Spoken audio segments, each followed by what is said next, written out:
नमस्कार दोस्तों। आज के इंपॉर्टेंट क्वेश्चन इस तरह रहे, चलिए डिस्कस करते हैं। First question, which periodic group consist of all types of elements. कौन से पीरियोडिक टेबल में तीनों स्टेट के एलिमेंट्स प्रेजेंट हैं? सॉलिड, लिक्विड एंड गैस में तीनों मतलब स्टेट कौन से ग्रुप में प्रेजेंट है? तो वह ग्रुप 7A और ग्रुप 17 यानी कि हेलोजन, ठीक है। इसमें अगर आप देखेंगे तो bromine is exist as a liquid, non metal है ना bromine, solid iodine, and gas is chlorine. Next question, chlorobenzene is prepared commercially by which method? It's important question. Rastric process. तो जो rastric process है ना, इसमें क्या होता है, ये इंडस्ट्रियली या कॉमर्शियली प्रोसेस होता है क्या क्लोरोबेंजीन बनाने की। इससे सिर्फ क्लोरोबेंजीन ही नहीं बनता है, फर्दर हम क्या कर सकते हैं, फिनॉल भी बना सकते हैं। तो कैसे बनाते हैं देखिए, इसमें क्या होता है कि हम फिनॉल लेते हैं, 2 मोल्स ऑफ फिनॉल लेते हैं, C6H6 plus 2 moles of HCl लेते हैं, O2 लेते हैं, और इसमें ये कैटलिस्ट जरूर यूज़ याद कर लीजिएगा, CuCl2, और 200 to 250 डिग्री सेल्सियस। तो ये इस समय क्या बनने लग जाएगा, C6H5 Cl तो बनेगा ही, है ना। इसके अलावा ये वाटर के 2 मोल भी निकालेगा, तो 2 ये बनेगा। इसके बाद क्या होता है, इसके फर्दर हाइड्रोलिसिस कराने पर हमें क्या मिल जाता है, फिनॉल मिल जाता है, ठीक है। तो दोनों प्रोसेस चलती रहती हैं इसमें। चलिए नेक्स्ट क्वेश्चन है, what happens when phenol react with PCl5? Phenol actually does not react with the PCl5. See the answer. Phenol does not react with PCl5, but if phenol is treated with strong base like NaOH or KOH, it can undergo substitution reaction with PCl5 to form chlorobenzene. But it will be minor. Reaction आप नीचे देख सकते हैं, PCl5 जहाँ पर भी डलता है ना, तो PuCl3 तो एज ए बाय प्रोडक्ट निकलता है, ये ध्यान रखिएगा। जैसे कार्बोनेट्स कभी भी होते हैं, कोई भी कार्बोनेट, तो उनमें हीट करने पर CO2 निकलता ही है, ऐसे ही PCl5 में PuCl3 निकलता है। तो ये फिनॉल जो है ये क्लोरोबेंजीन बनाएगा, लेकिन माइनर बनाएगा, ठीक है। चलिए आगे बढ़ते हैं। What is the central atom in the chloroform? ये क्लोरोफॉर्म नहीं है, ये क्लोरोफिल है, ठीक है, क्लोरोफिल।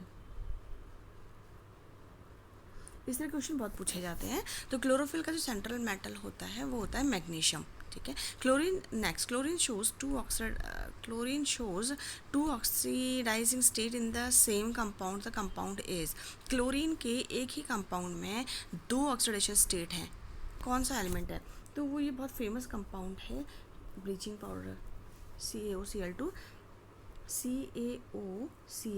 है ना। जब इसको लिखा जाता है ना फ्रेंड्स, तो वो इस तरीके से लिखा जाता है, CaOCl और Cl। ये गड़बड़ हो गया भैया, गड़बड़ हो गया, इसको फिर से लिखती हूँ मैं थोड़ा। CaOCl2 होता है, इसको इस तरीके से लिखा जाता है, CaOCl और Cl। तो इसमें क्या होता है ना, ये तो 2 पॉजिटिव होता है, ये कैल्शियम हम जानते हैं बचपन से ही। तो Cl तो नेगेटिव होता है, ये भी हमें पता है, और ये जो OCl होता है ये भी -1 होता है, इस फॉर्म में ही एग्जिस्ट करता है। तो इसका तो क्लियर, इस क्लोरीन का तो क्लियर है कि ये -1 में है। तो चलिए इस OCl में Cl का निकालते हैं। OCl negative is equals to क्या होगा, देखिए क्या होगा, Cl का निकालना है ना हमको, तो कोशिश कीजिए। ऑक्सीजन की -2 plus x is equals to -1, तो ये x इज इक्वल्स टू कितना हो जाएगा, -1 + 2 यानी कि +1। देखिए आप +1 आ रहा है, एक क्लोरीन -1 और एक क्लोरीन +1, तो ये दोनों स्टेट दिखा रहा है ना, और ये बहुत पूछा जाता है एग्जाम में, ठीक है। एक्सेप्शनल ऑक्सीडेशन स्टेट जब निकालने के लिए आते हैं तो उसमें ये इसका नाम भी लिखा जाता है। चलिए आगे बढ़ते हैं। हाँ, अगर इसमें एवरेज पूछा जाए ना कभी भी, एवरेज क्लोरीन का एवरेज ऑक्सीडेशन नंबर क्या है, तो वो होता है 0, +1 -1 0। और वैसे आंसर के हिसाब से देखिएगा आप, +1 -1 भी होता है, दोनों ही दिखा रहा है, और एवरेज पूछेंगे तो 0। Next question, which is solution is known as the purple of Cassius?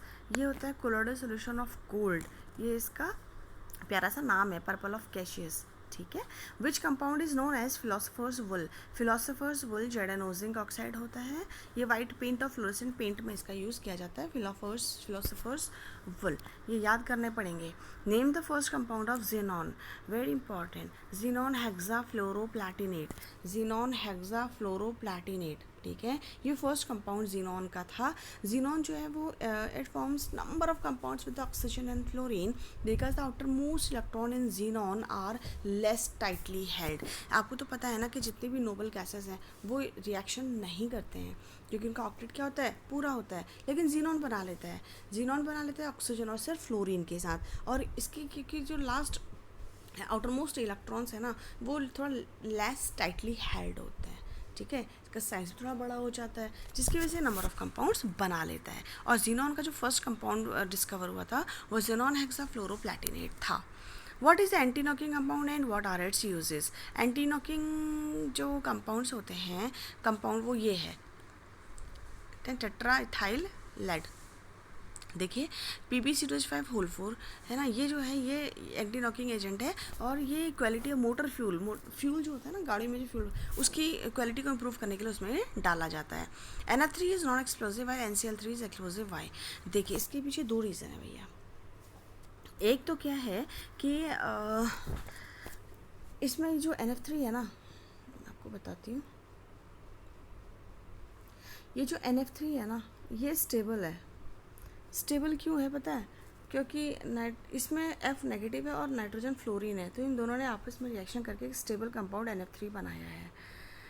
लेकिन क्या होता है ना NCl3 में ये अनस्टेबल हो जाता है, NCl3 में क्या हो जाता है, ये अनस्टेबल हो जाता है। क्यों अनस्टेबल हो जाता होगा, क्या रीज़न होता होगा। एक्चुअली हमने ये पढ़ा हुआ है ना फोन मतलब मोस्ट इलेक्ट्रोनेगेटिव, फिर ऑक्सीजन इलेक्ट्रोनेगेटिव, सबसे कम नाइट्रोजन, बट नाइट्रोजन क्या इलेक्ट्रोनेगेटिव है, क्लोरीन से ज़्यादा हो गया, ये क्लोरीन से ज़्यादा इलेक्ट्रोनेगेटिव हो गया। तो जब हम NCl3 की बात करते हैं तो देखिए N जो होता है वो नेगेटिव की तरह बिहेव करता है और Cl जो है वो पॉजिटिव की तरह बिहेव करता है।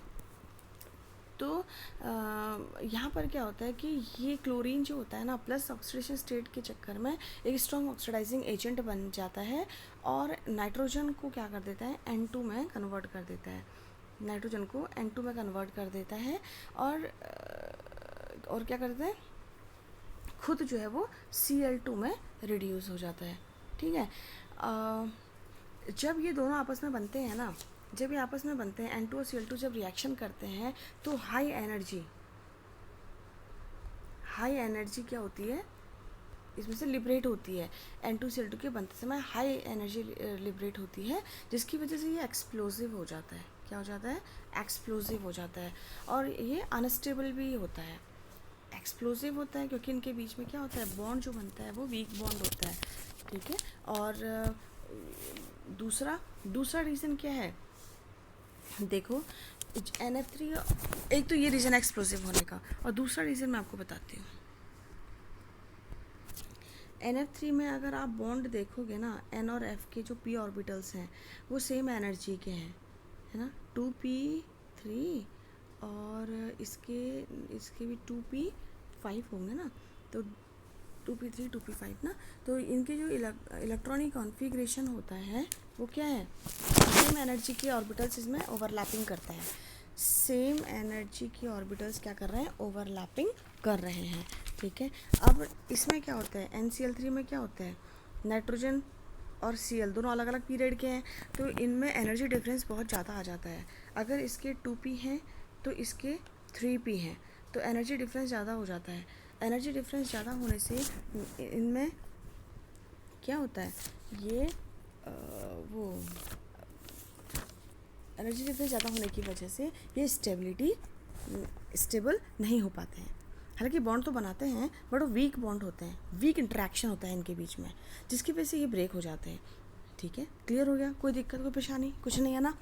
और एक तो ये रीज़न है स्टेबल और अनस्टेबल होने का, और अनस्टेबल है तो एक्सप्लोजिव भी है, रीज़न बता दिया मैंने आपको, ठीक है। क्या रीज़न बताया, अभी जस्ट थोड़ी देर पहले ही बताया था ना, एक बार आप वीडियो को बैक करके देख लीजिएगा, ठीक है। नेक्स्ट क्वेश्चन देखते हैं।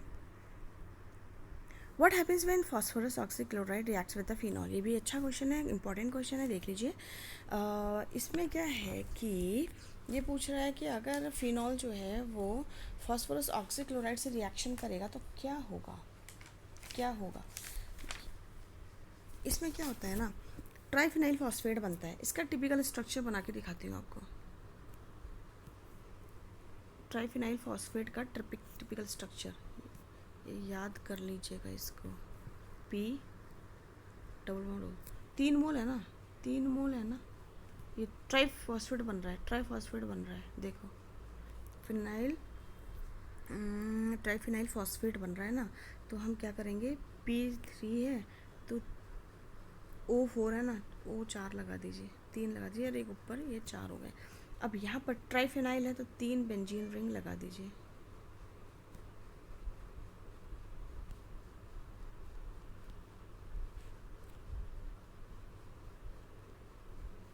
ये लीजिए। तो इस तरीके से ये क्या बन जाता है, ट्राइफिनाइल फॉस्फेट बन जाता है। बहुत इंपॉर्टेंट है, ध्यान रखिएगा, है ना। तो फ्रेंड्स आज के लिए इतने ही क्वेश्चन हैं और कल मैं फिर आपके लिए इंपॉर्टेंट क्वेश्चंस लेके आती हूँ। और तब तक आप खुश रहिए, मस्त रहिए, पढ़ते रहिए। Good bye.